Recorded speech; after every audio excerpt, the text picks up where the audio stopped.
हाल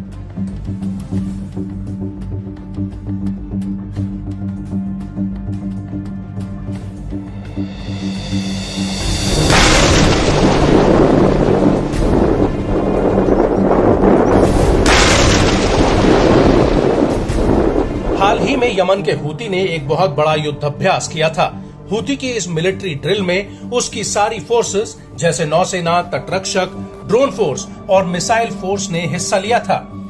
इस दौरान हूती ने काल्पनिक रूप से अमेरिका, इजराइल और ब्रिटेन से युद्ध की स्थिति में कैसे जवाबी हमला किया जाए इसका युद्धाभ्यास किया था। लेकिन हैरान करने वाली बात यह है कि इस युद्धाभ्यास में हूती ने अपने कई ऐसे हथियारों की नुमाइश की थी जिसका इस्तेमाल उसने अभी तक नहीं किया।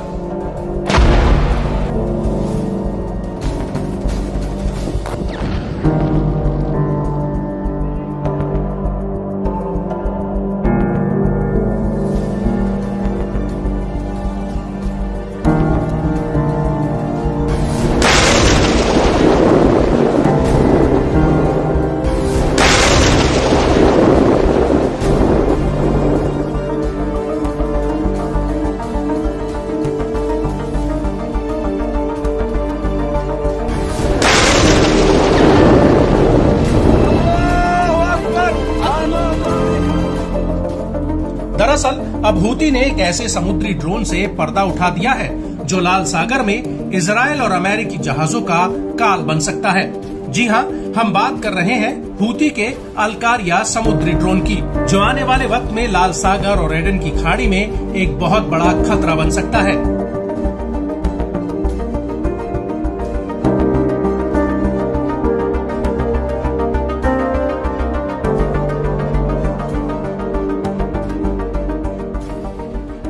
हूती का कहना है कि उसे आने वाले वक्त में समुद्री फ्रंट पर एक बड़ा खतरा हो सकता है, जिससे निपटने के लिए ये ड्रोन उसकी मदद करेगा।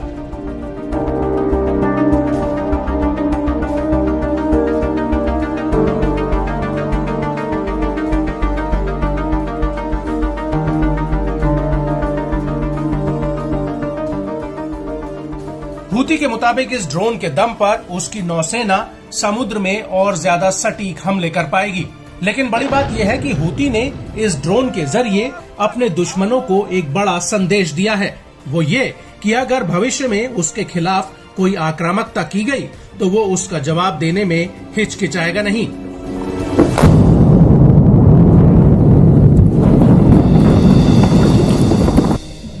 लेकिन इस सब के बीच बड़ा सवाल ये है कि आखिर अचानक से हूती के पास इस तरह के मॉडर्न हथियार बनाने की टेक्नोलॉजी कहां से आई।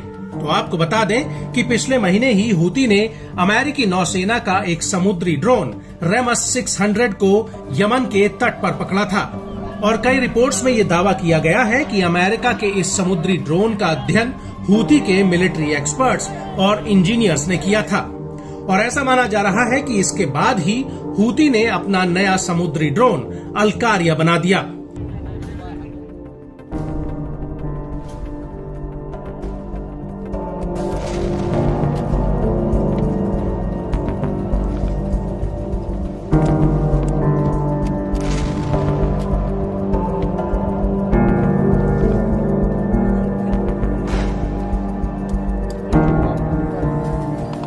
ऐसे में कुछ जानकार ये कह रहे हैं कि हूती का नया ड्रोन अमेरिकी ड्रोन की क्लोन कॉपी है।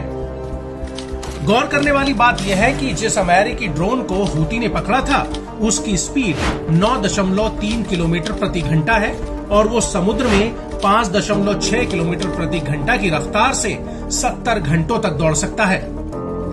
वहीं दूसरी तरफ लाल सागर में अगर हूती के हमलों की बात की जाए तो इस समुद्री रूट पर हूती अभी तक 130 से ज्यादा हमले कर चुका है।